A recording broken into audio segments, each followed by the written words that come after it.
very much for inviting me to share this session with you all. It's interesting because I got a research also to share with you all.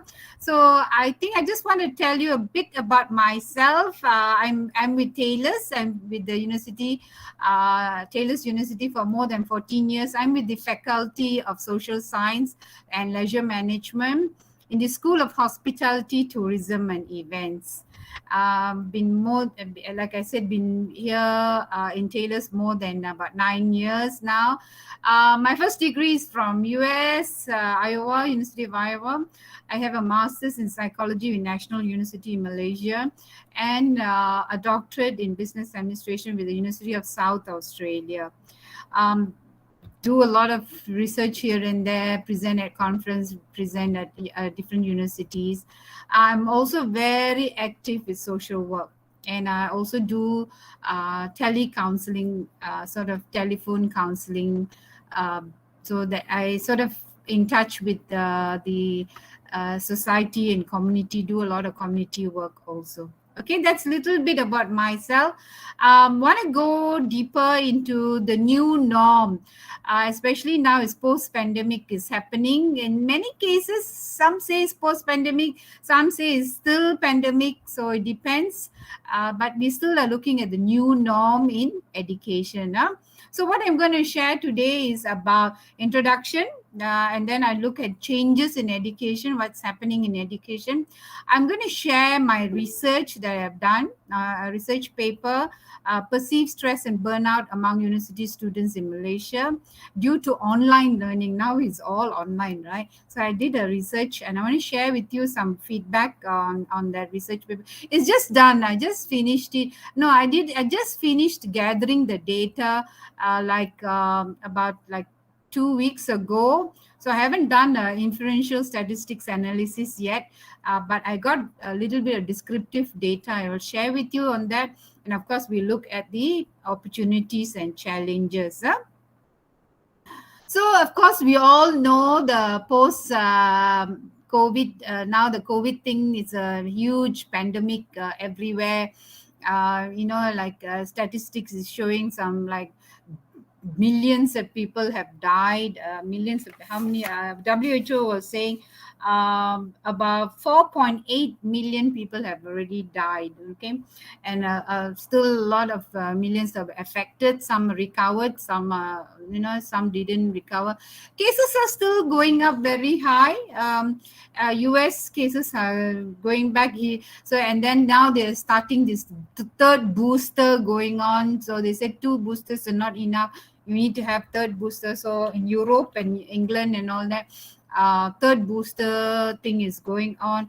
But overall cases have been always high so far. So this is a problem. Suddenly you find a lot of changes happening because of COVID. COVID brought in a lot of tremendous change. A lot of things are not done the same way, and that is what we are going to look at, from how it moved from traditional schooling or traditional education. Now it's moved to the online education. We're going to go to virtual education. So this COVID-19, of course, brought, like I said, a lot of changes. For 2 years, we've been still suffering with this COVID pandemic kind of thing. So it became, what are this is some of the things that I'm highlighting here. You find home has become the center of all functions. Home is becoming the center for work. People work from home. The schooling is happening at home. Okay, when you want to socialize, also from home, all using online platforms, and then you are really home became the center now.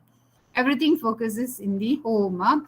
And businesses, imagine the businesses have what a drastic changes happen. A lot of shops have closed. I come from hospitality industry. You find a lot of hotels have closed completely, and you find the online businesses boomed. New online entrepreneurs suddenly came up, right? You just suddenly there's a boom in this thing. Aunties who are, used to make their own pickles at home and all that for the family. Now suddenly you find all these aunties are doing online entrepreneurship already. Things that used to, make things at home. Like now the latest in Malaysia is the craze for Diwali season is starting, right? Deepavali season is starting, so everybody is selling murukus online, right? It's just amazing system has brought up. Although some of the restaurants are all slowly opening up in Malaysia, but still people have this fear. They don't really go out much. They don't really go out to eat. If most, they will use Grab, and they use like this online services to have the delivery done. So new platforms came up, right? New platforms came up. Online food delivery became very popular overnight. Even if I want to buy something, I don't really go out anymore. I just call the Grab food, or call the food delivery boys, and the food systems are already, food is already delivered here. So a lot of new platforms came up, online business came up. So that brought a lot of change from the traditional way of doing business. Of course, relationship has changed also. I don't go visiting anymore. I don't see anymore. I don't go to weddings anymore. Everything is on Zoom now. Okay, it's all on Google Meet or some online platform again, right? And you find even the grandmothers and the grandfathers are all talking about Zoom. So it's a Zoom and all these online communication facilities all becoming like a household name. Did you meet up in Zoom? Shall we meet? Shall we have a discussion in Zoom? So it's become like a phenomenon, and so much so even the senior citizens are experiencing this. So relationship is now virtual relationships. I don't know about in India, but in Malaysia, I still haven't seen my relatives for more than 6 months now. Haven't seen them. Functions, birthday parties, engagements, all online. In fact, last year my son got married, Zoom wedding. Only very few close family. The girl side family, my side family. My side family, in the sense, even my siblings, my husband's siblings didn't come, just very core family members, and the girl side core family members, and we had a very, very, very small wedding. The rest of us saw it through Zoom. That's it. Okay, so it's becoming very different. That's also a huge thing, and a great impact, I would say, in health and hygiene also. So much awareness about sanitization, so much awareness about wearing masks, social distancing, hand washing. All this became, it was not a norm those days, but now it's become so much now. Like the moment we go out and come back in, quickly going and washing hands. Those days we never bothered, but now it's become a sort of a must, you have to do kind of thing. So it changed our lifestyle completely. And the negative impact, I would say, is that it brought a lot of fears, panics, COVID victims, deaths. Like I said, WHO recorded like 4.8 million people died. A lot of them lost income, a very high unemployment rate. The high employment rate by World Bank is worldwide is about 6.47% of the total work force. So it's a very high employment rate.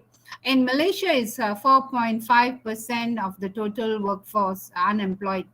In India, it's 7.1% high employment rate is there. So it is it's a phenomena that is really true. A lot of studies and a lot of research are done in this area of high employment, and it causes a lot of other issues. Breakups in families. It seems I did a study, and I meant for a paper. I did a study. It seems divorce cases went very high because of COVID situation, all the social problems that came up with anxiety, depression, stress. All this caused a lot of breakups in families, and of course, in another sense, it's caused a lot of deaths in suicide. In Malaysia itself, from this year itself, last year itself was bad. About 600, more than 600 cases died last year itself.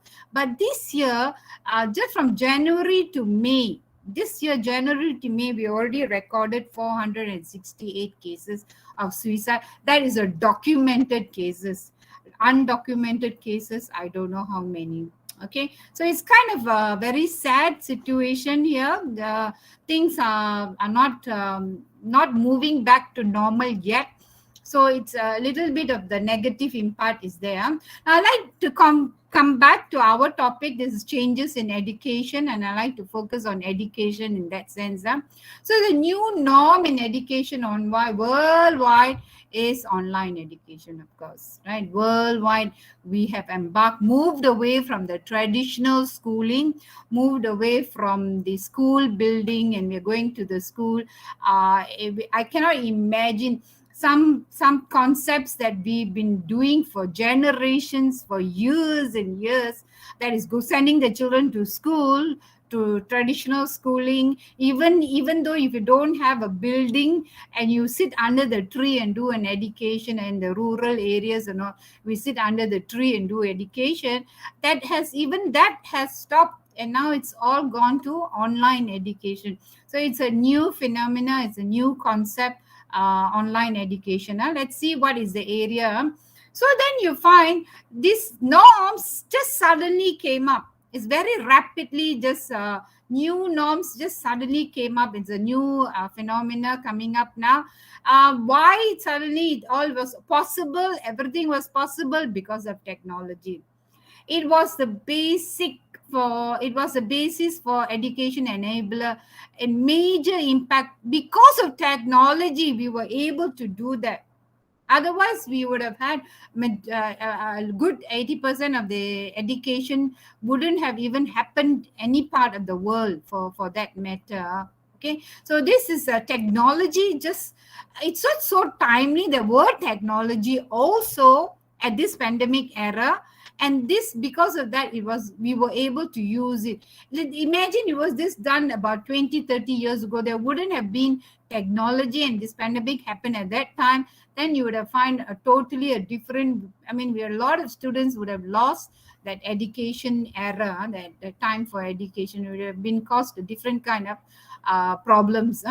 So the education culture, the mindset of education changed. Okay, instead of sending the children to school, now you just like my granddaughter, I would have to, not me, my sons and his family, what they do is that they'll get her all dressed up to sit on the dining table. So much for sending her to school, so it's just totally away from the tradition.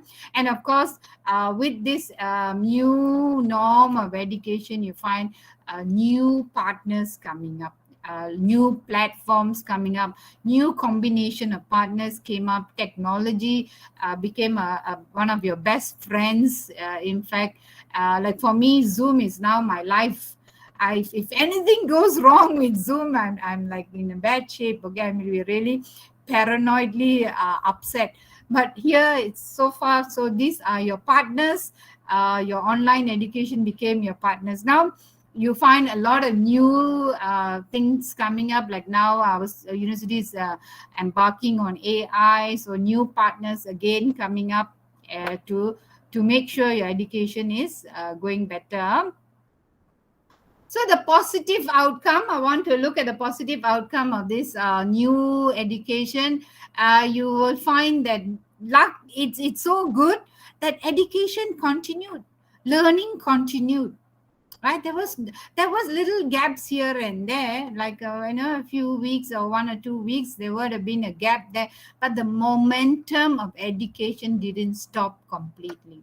Worldwide, momentum of education didn't stop completely. Some forms to pay, some countries had a bit more bad, like Africa and all had a little bit, still going through a little bit of problems. But then you will still see the education didn't stop completely. Then you have technology accessibility and usage. like I said, worldwide, you will find children got access to digital gadgets, systems to learn. When I did my study, I saw in China, what the China being China, they even created a TV channel just for education, a TV channel for education. So children didn't have to even have gadgets. I think at this age and time, every home has a TV. Okay, most homes have TV. I will choose. Most homes will have a TV, and through TV, education was they subscribed to a channel, and through the channel, the government was supplying them or sharing with them the educational modules. So I have read articles where children in China would sit in the house in front of the TV and they do their whole education system.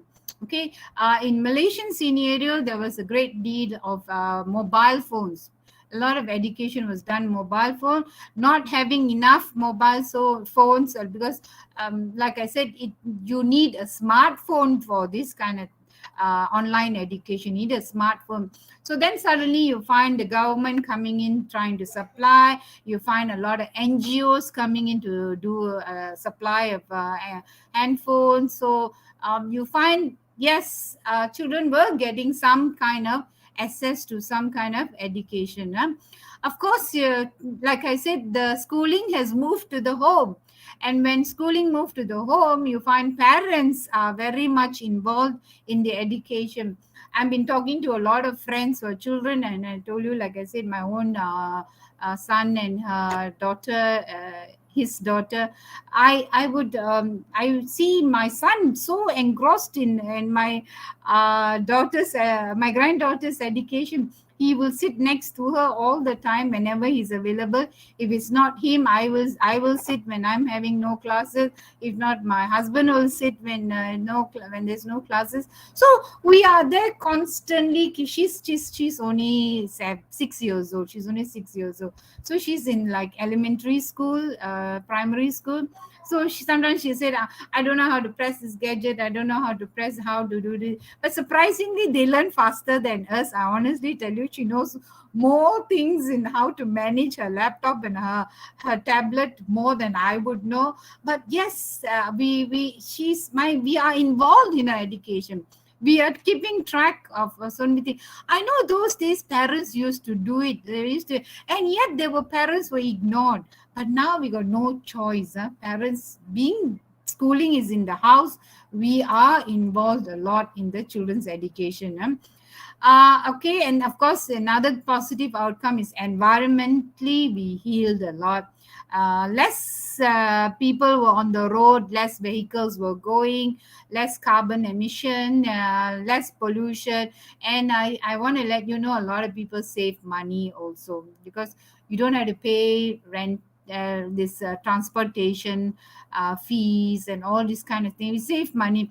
I know the university saved a lot of money, because when we go to university, electricity, water bills, all this aircon is constantly on. So all these become a very big cost for universities. But now I find, and for the schools, but now I find it is all channeled back for our online schooling. Negative outcome, what is not so good is that the home, is it a good choice? The family and schooling all are in the same home, and if you're working, your work is also in the same place. And so you find as an institution, when you're social, my bachelor's was in sociology. So if you're looking at the family institution, if you're looking at education is the institution, you find they're all merging together already. Is that, I don't know whether it's a good choice. I'm not so sure. And you find distractions are happening everywhere also. A lot of distractions are happening everywhere. In my school, I'll share with you my research, and then you will see where these distractions are really a big red flag, very big red flag when online education is involved. And of course, isolation. A lot of students don't get to see their friends. A lot of students feel that they are stuck in the house. They don't get to mingle. They don't get to see. And I want to let you know, a lot of our callers are university students. Not the young ones don't call yet. They don't know how to call yet. But the young teenagers call us, and they feel they're stuck in the house and with their parents watching them, and they feel that they don't have that freedom to do what they want. If they were in the hostel or they were in the campus, they are a bit more freer.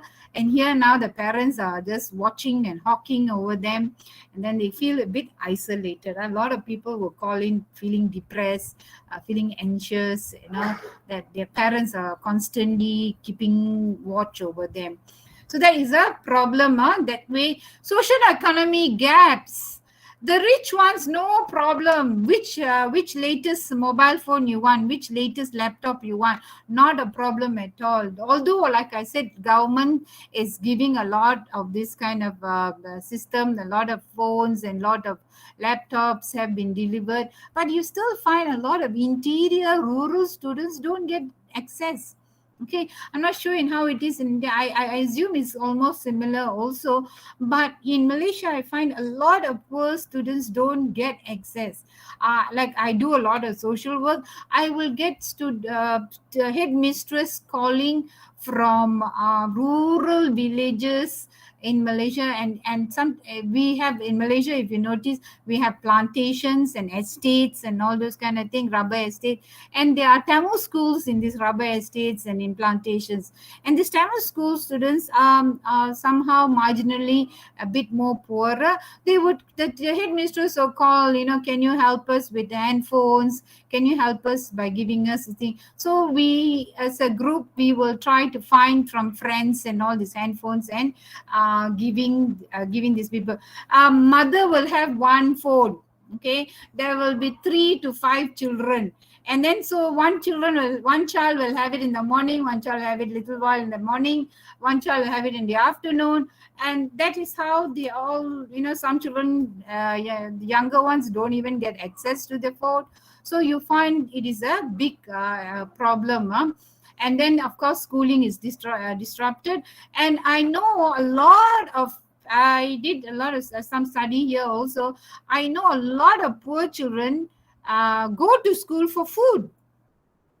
I know a lot of poor families don't have money to support. I don't have enough income to give them a proper breakfast or lunch, so they go to school for food. And now there's no traditional, this original schooling that we go to, no traditional schooling, and so they don't get food. They don't have this and poor thing, some of them are lost their job, lost their income. So even feeding the children at home is also a big problem. So this could be also one of the issues that I find that came out of this social economy gap. A lot of NGOs are helping out. A lot of NGOs are providing dry groceries. Malaysia, we had this thing called white flag.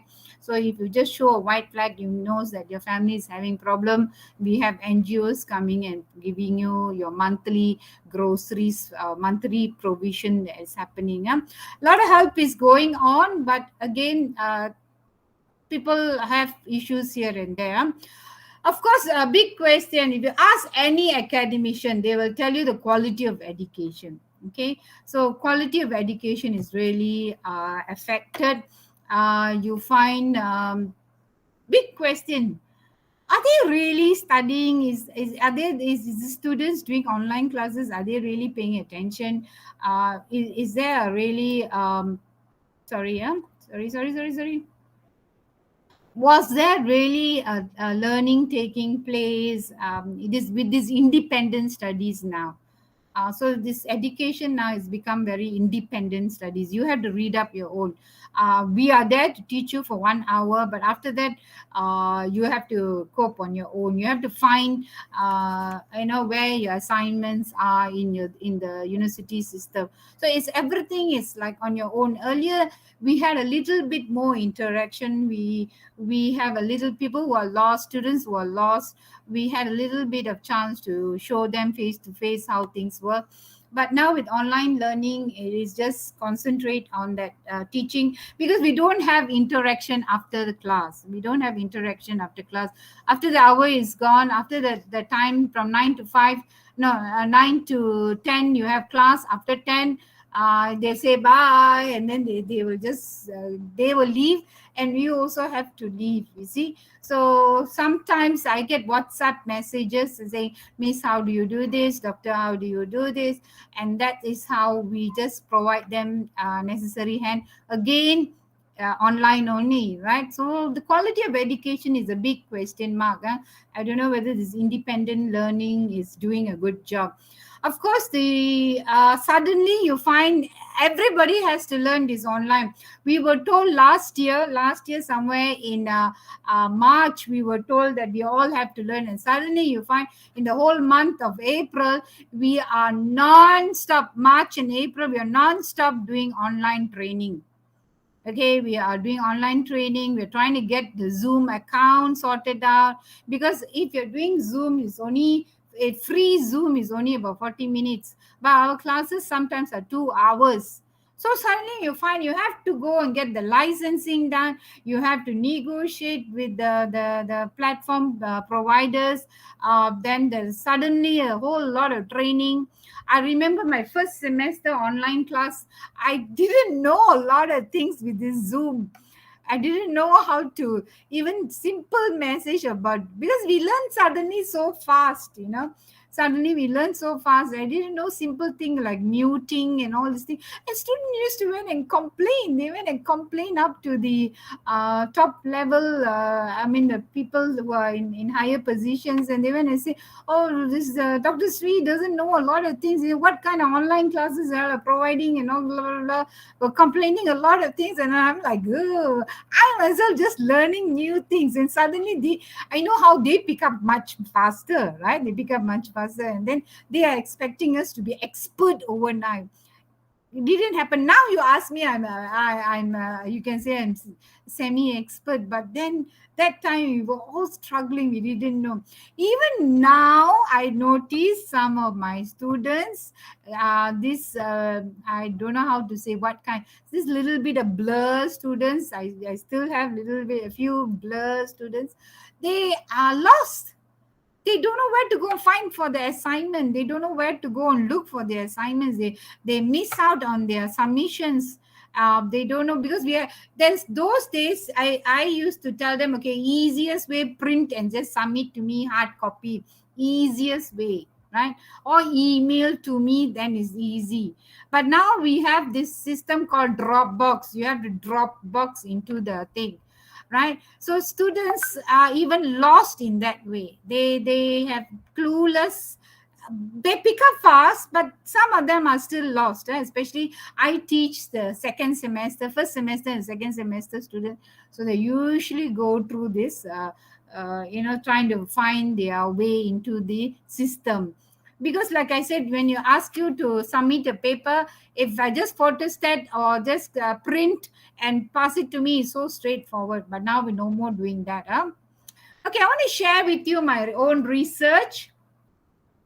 I've done a research on perceived stress and burnout among private university students in Malaysia due to online learning. Now we have online learning it's a very common thing for past 1 year, 1.5 now, almost going to be 2 years already. Yeah, we've been doing online thing, and so you find that whether the students experience stress and whether they experience burnt out doing this online learning, online classes kind of thing. So this was a study done. Like I said, I just completed data collection last 2 weeks ago, and I'm in the process of trying to get my analysis done. But I will share with you what I got from Google Form.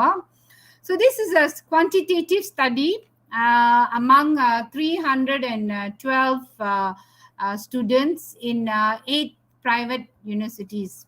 Okay, 8 private universities in Malaysia. So as you know that COVID-19 brought about lockdown, social distancing, and so hence all face-to-face educational institutions closed. In fact, all traditional schooling, universities, institutions, all vocational schools, everything closed. Okay, none was open. Nationwide, worldwide, this happened. Okay, so then you find the delivery of academic learning was confined within online learning, and a lot of online platforms suddenly boomed up. Zoom was one of them. The moment there was a need, I think Zoom is a sort of a platform that it just overnight it just came up, right? It came up, they became very popular and very rich now. I'm sure in India there were a lot of online platforms came up because there was a need for this online learning. There's a need. So when I say online learning, it means online classes, lecture classes, practicals, tutorials, workshop, labs, group projects, uh, anything, even practicals. A lot of these kind of things were all done online. So there is no more face to face. So every other lessons have become online. So that is what my classification of online learning. So what is the problem? The problem I felt is this is an unprecedented kind of mode of learning, and when there's a change, the theory of stress says, or the theory of change says that when there is a change from one normal norm, the usual norm that we do, there's a change from here, and you're moving on to a new norm or a new way of doing things. When there's a change, we endure stress. Okay, my master's was on stress theory, same concept. Change from one organization to another organization. When there's a change, I measured the stress. Similarly, what I'm doing the same thing is when there's a change in one normal way of doing education, that is face-to-face education, and then you moved to this online education, whether they are facing stress, and whether and they also what kind of challenges you're facing. So that was what I wanted to explore, the stress and burnt out over a duration of time with this stress. And now it's like I said, almost 2 years we are doing online things. So over a duration of time with this stress, are we experiencing burnt out during this because of these online classes? So that is what I did.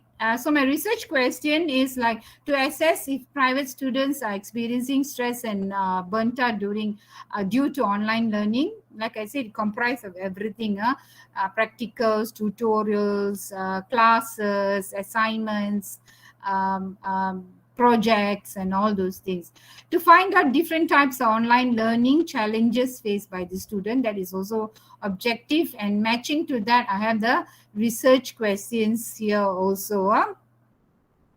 Now, methodology, like I told you, I have 312 university students, foundation, diploma, degree students, postgraduate students also. A few master students were there from 8 private universities. It was only the universities that I knew, lecturers that I knew, where I was able to show the Google form, or share the Google form with them, and they shared it with their students. So it was only limited to 8 private universities. It was modified, the questionnaire was modified from a perceived stress scale. That's actually a standardized, verified instrument, perceived stress scale. And of course, there were other studies done within this area, online learning, whether they induce stress or not. So there were other researches done also, especially burnt out and all that. So I took some from these other researchers. Online survey using Google Form. I used Google Form, shared it with the lecturers in these other universities, and got them to share this questionnaires to their students. So it was almost like purposive kind of sampling done, targeting specific students in that sense. And of course, data was done, analysis was done using Google Form. I'm sharing with you the Google Form part. The SPSS is to study the correlation and regression. I will do that later. I haven't done it yet. I haven't gone and done the SPSS yet. So I'm going to share with you about the Google Form part only, results. So just sharing with you these results. Gender breakdown, I have more female, 178 female and 136 male. Education, most of the students were in the diploma and foundation level. So 55 of them were in diploma level and foundation level, and 36 of 30, almost 36 to 37% were in degree level. And the postgraduate, I got a small sample size only.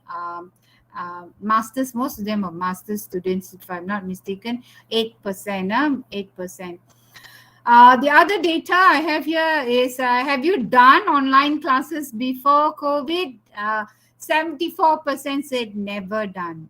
Okay, only 13.5% said they always do also online classes. So big number of them never explored these online classes. How many hours do you spend doing online courses, tutorials, practicals per week? You find a big number of them spend at least more than 14 hours. Okay, in doing online classes, doing tutorial lectures. In a week, they spend more than 14 hours. This is a lot of time. About almost 36% of them spend more than 14 hours.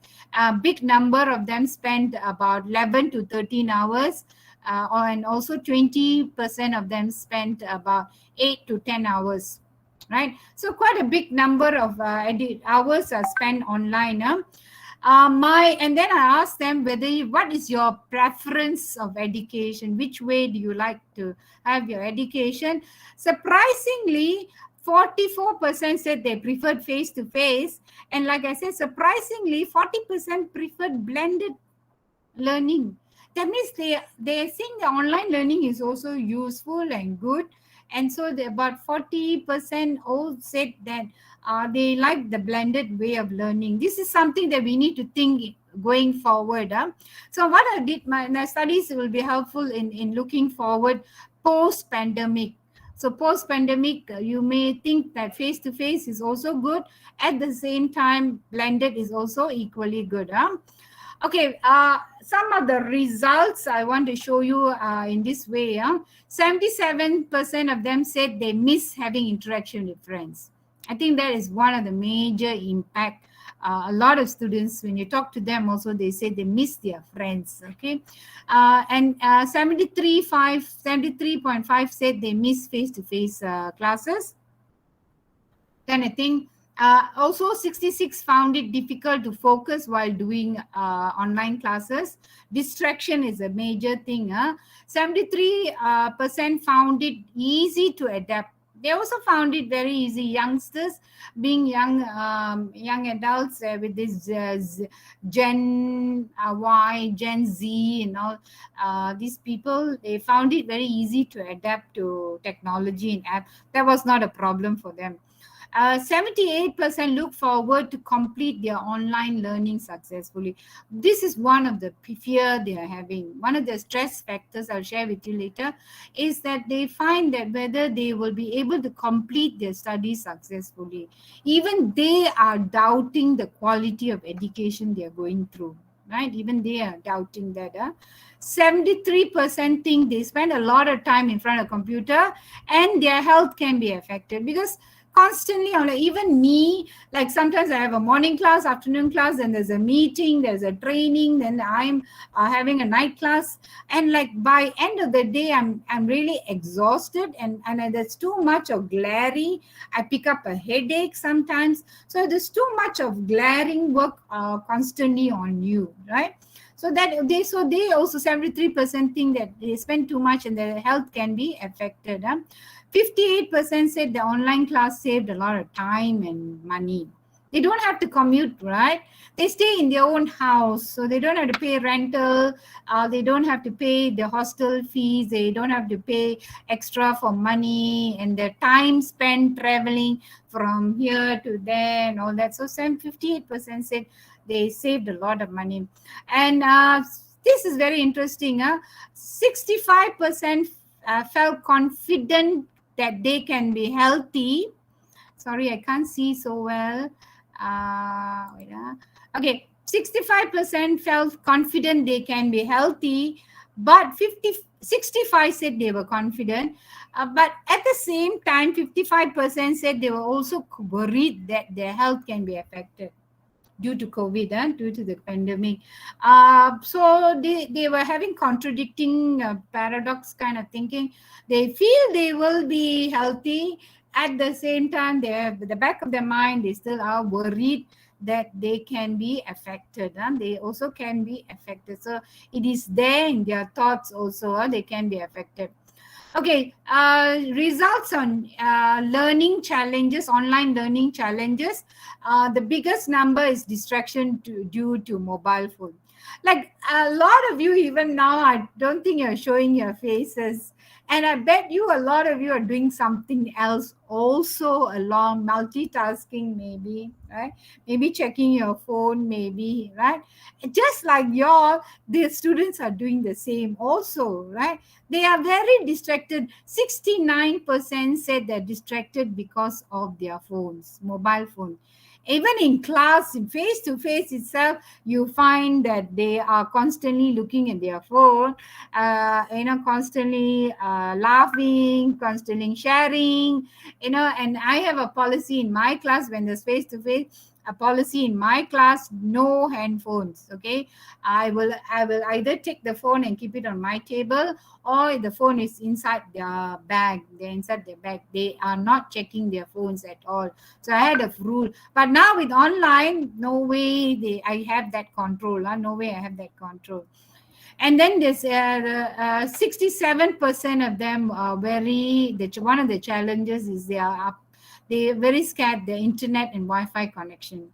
They experience that. I experience that. I'm sure you experience that, because the internet connection is not stable all the time. Suddenly I'm talking and then my students say, Dr. Sri, you are lagging. Oh, Dr. Sri, you're talking like a robot. And like, oh my God, there goes my class for the day. Because the Wi-Fi and the internet is very, very unpredictable, right? They're very unpredictable. Sometimes they're excellent.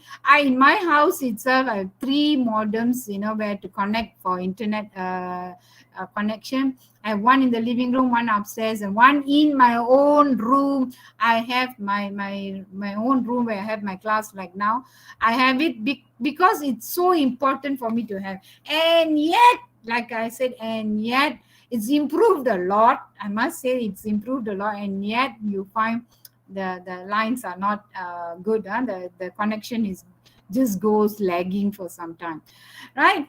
They also, like I said, 59% under the challenges part, they wrote 59% wrote they miss discussion with their friends, so they're missing that part. And then another 54% said they have a lot of distraction with family and friends.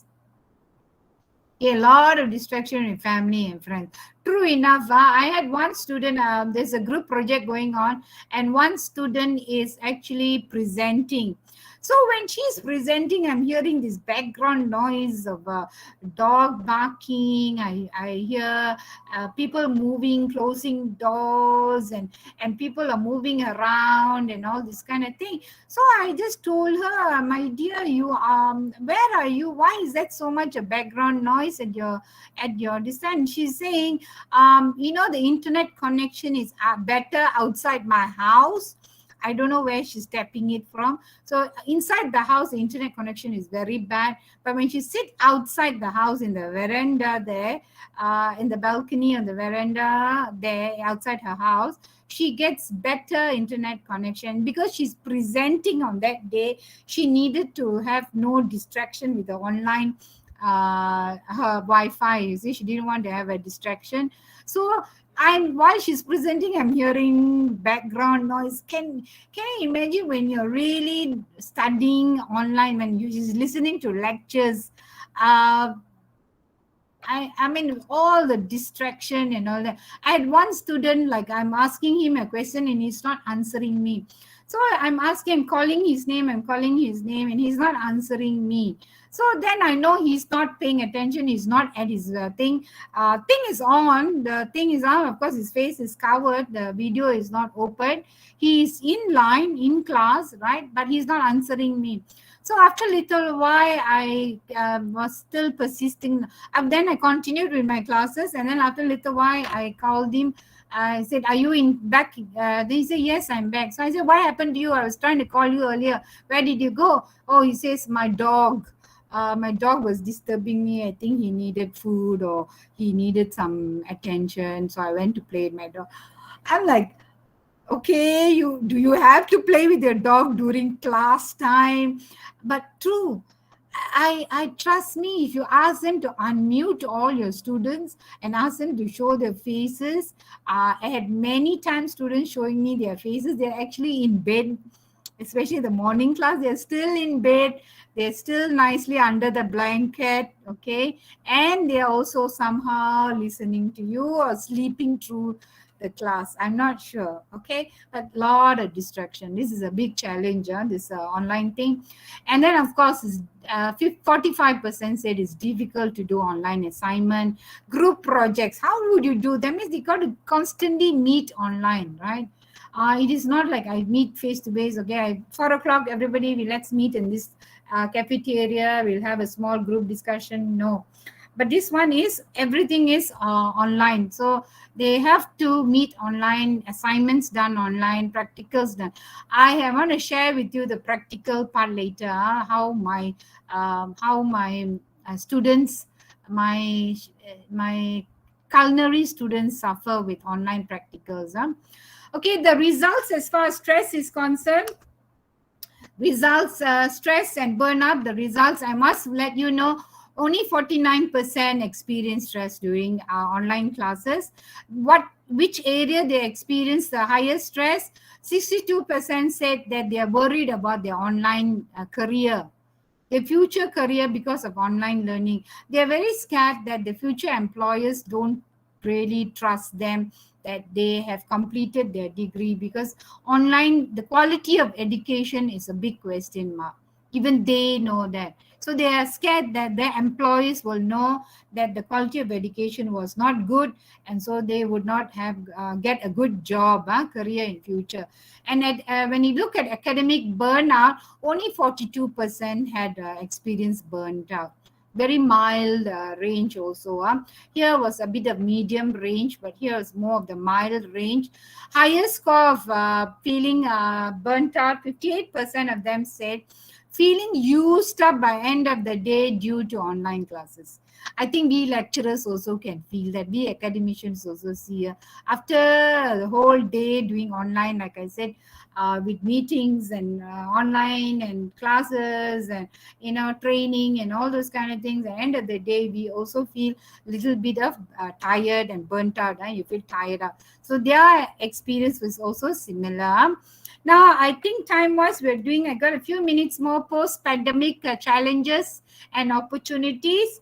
I just want to let you know, opportunities are very good. Okay, digital education is here to stay. Whatever circumstances come, whatever issues come, as long as technology is there, education can be completed. Okay, education will be done, education can be carried out. In fact, a lot of universities are now looking at distant learning as a way from another avenue of education other than face-to-face education. Okay, so distant learning is becoming a popular way of learning. So this, like I said, digital learning is here to say blended education is a way to move forward. Blended education is a way to move forward, and a lot of priorities commitment is to improve the digital infrastructure. You find, like I said, suddenly you have AI monitoring your exam. So a lot of new enterprise are coming up focusing of educational infrastructure. New platforms are coming up. And I said worldwide, more and more people are getting access to smartphones and laptops. In Malaysia itself, Teachers University developed their own sort of a desktop, very basic desktop for online classes, very basic and very cheap. It's only about 300-400 ringgit. Very cheap thing, devised by the innovative engineering and innovative department in our school, in our Taylor's University. We have named it Ducky. Okay, we named it Ducky. And they so far have started distributing their production. Very slow because it's done by students only, by these engineering innovative students. So it's a slow production, but every month we supply very, very basic laptops, not, I won't say laptop, these desktops to poor children, to marginalized children. Pandemic, I thought you'd find a lot of parents and children strong collaboration happening, strong innovations, because your collaboration between parents, the teachers, and the students, there's a stronger collaborations happening here. Greater involvement with parents in education, and I've seen a lot of articles, parents appreciating the teachers. They'll say, I don't know how I can't manage 2 children, but I don't know how you manage 30 children in your class. So you find that appreciation of the education itself, parents are experiencing, and they are appreciating teachers in that sense. More increased productivity is happening. Okay, because we don't have to travel, we don't have to hang around with friends, we don't loiter around, we just all is online, everything is at home. So there's a lot of productivity happening. Of course, more and more interactions are happening online. Like if I was face to face, I'll tell my students, only in this campus I'll be here. You don't see me this time, I'm so sorry, I'm not going to see you tomorrow, another day. But now I can't do that. Now I have to only meet them online. So I have students coming saying, Dr. Sri, can we meet up with you 8 p.m. today because we want to discuss a project with you, or we want to discuss your thesis with you. And I cannot say, no, I cannot. I will, because it's Zoom class anyway, right? It's only Zoom thing. So no choice. We have to sort of give in, and you find opportunity to communicate is always there. Challenges wise, big challenge is the quality of education. So post pandemic, the quality of education needs to be really thought about, changing. You have to raise this concept of quality of education, and it's a big challenge moving forward. And of course, you find, I notice, this is my observation with my students, isolation in the house all day for a few months, and in fact, like I would say about 1.5 years, they don't see the lecturers, they don't see their friends. They become very shy to open their camera. There are a lot of students don't want to open the camera. So I have to tell them, today's assignment, today's presentation, if you don't open your camera, I'm not going to give you full marks or something like that. So then only they will show. And what they will show only their forehead and the ceiling. Okay, the camera is posed in, like now you're seeing my face, I suppose, but for them they will only show their forehead and above. So I will say, let's say the girl's name is Grace. I say, Grace, I see your ceiling, I see your ceiling fan, but I don't see your face. I see a little bit of your hair, but where's your face, And then they will adjust little bit, trying to force themselves to adjust little bit to show a little bit of their face, a little bit of their eyes. Okay, I have so this suddenly you find they are not happy showing their face, and they have no social skills. I had one student in class showing face and all, happily smoking in class. It's supposed to be in class, but of course he's in his house and he was smoking. But it was not his turn to present, so he was happily smoking away. And I didn't want to tell him off because he will just close his thing and he will disappear. So I just kept quiet. But this is definitely, I'm going to address this in class. I'm going to address what kind of social skills are there. So I would call these people the COVID era kids. Okay, COVID era kids would very shy to show their face, and of course keeping them focused with education. So moving away from traditional education, if blended education is going to be the in thing, how do you keep them focused, right? With parents and siblings and pets, neighbors, noise, all this way, transportations going around, vehicles moving around. Honestly speaking, I don't know where they're doing their studies, but this is a problem also moving forward after the pandemic if you're doing blended education. And of course, a lot of parental don't really keep track of their children. Now they have happily got online access to smartphones, so you can see a lot of students also exploring censored sites and all this kind of thing online. Because online education, even at my granddaughter's age, she's only 6 years old, and even when she was 5 years old last year, it was already online education. Last year itself, she started online education. And online education, if you are not watching somebody, she's exploring all these different kind of things. She comes so far, she's innocent, she comes and say, oh, these people did makeup this way, that. And she's exploring sites, all kinds of sites online. Kind of must be must be careful in that sense. Of course, poor internet connection, urban cities, even in urban cities. So these things have to be really looked in if you're going blended learning and post academic challenges. Infrastructure is there and yet not there for a lot of areas. It's especially rural areas not there. Urban areas are there, but for some reason sometimes it gets bad. And lastly, practical classes. Like I'm telling you, my students' practical class, my chef, I'm the hospitality school, my chef, all of them are teaching their students cooking and recipes all online, and they are demonstrating, the students are demonstrating on their side, but they don't know they don't know whether what they cooked is nice or not nice.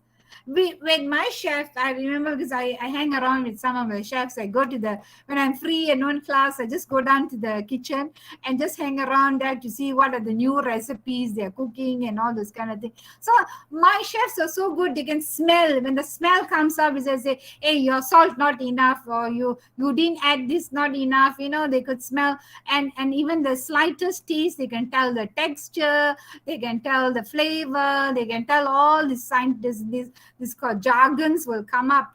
But when you are doing cooking, the other side, this is only for my chef kind of thing. Engineering students, computer students, robotic students, science. Can you imagine? I'm doing science experiment. Where am I to go and get all these chemicals and all that? So everything is no practical classes, right? It's going to be it's very limited. It's going to be online classes in future pandemic era. So most probably you were talking blended. The practical classes have to be face to face, and maybe theory classes can be blended online classes. Whether I'm just telling you about the chef training. Whether how much of learning can you do with your own practicals. Science students, chemical students doing chemical, you don't have access to all the lab equipments and the lab chemicals. You don't want to cause an explosion in your own house, right? So all these kind of students have really become a big issue. Hybrid teaching is very tough for teachers. Okay, we are overloaded. We are really stressed up. I think I should do a next study. It's about teachers' stress during online classes. Okay, so it's hybrid teaching is really tough for online learning, and you're having them in class. Some of them in class, some of them online. It's going to be blended learning. That's what I meant, hybrid teaching. Of course, a lot of financial issues are there. Jobs are coming in slowly, like in Malaysia, hospitality industry is slowly opening up, so a lot of people getting back their jobs. A lot of the hotels already closed up, so these employees are still looking for jobs. Unemployment is still rather high. A lot of them doing part-time business, part-time entrepreneurship, so they're managing their household expenses, but a lot of jobs are slow, which can cause dropouts among students. If there's no income, so you find these high niche universities may not be doing so well, high private schools may not be doing so well, but the government schools, the government universities, you find intakes are getting higher. Lastly, I want to share with you COVID generation kids, a new generation. I would say a new generation, very shy, very distracted, dependent on their parents a lot.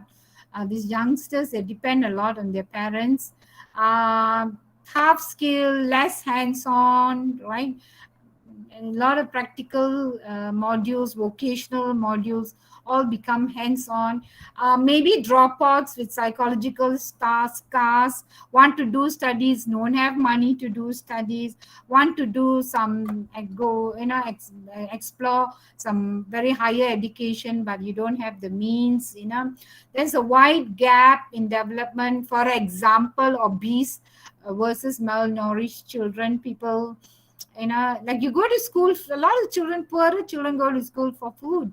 A lot of studies have proved that the meal they get in school is very meaningful for them, whereas the ones who are very rich, you find the children sitting in the house eating. A lot of a lot of jokes came out that you're sitting in the house, you just put on weight, where you put on weight. Time wise limited, so I would love to share. You can ask me. So coming to conclusion here, technology is a, look at good, bad, supportive, distractive. You find blended learning, independent learning, all of them are very good, and actually can be very distractive also, right? Technology wise is also everywhere actually. It's good, it's supportive, it's distractive, and it's also bad in that sense. Teachers do go through a lot of support. They give a lot of support, and so they are very good in providing good online education kind of thing. Learning is, I must say that I'm so glad we have technology, because it didn't disrupt the learning part. Can you imagine 1.5 years no learning, right?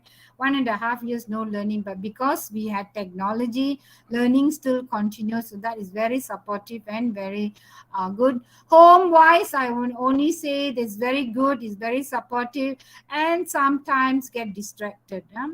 Parents having issues, father is working, mother is working, daughter sitting in school, so you find a lot of distractions also at the home front, can be distractive in the house. Stress is supportive, I would say a little bit of supportive, because stress pushes you to achieve certain things, but in overall it can be a bad thing also. It can be also a bad thing. I like to put the student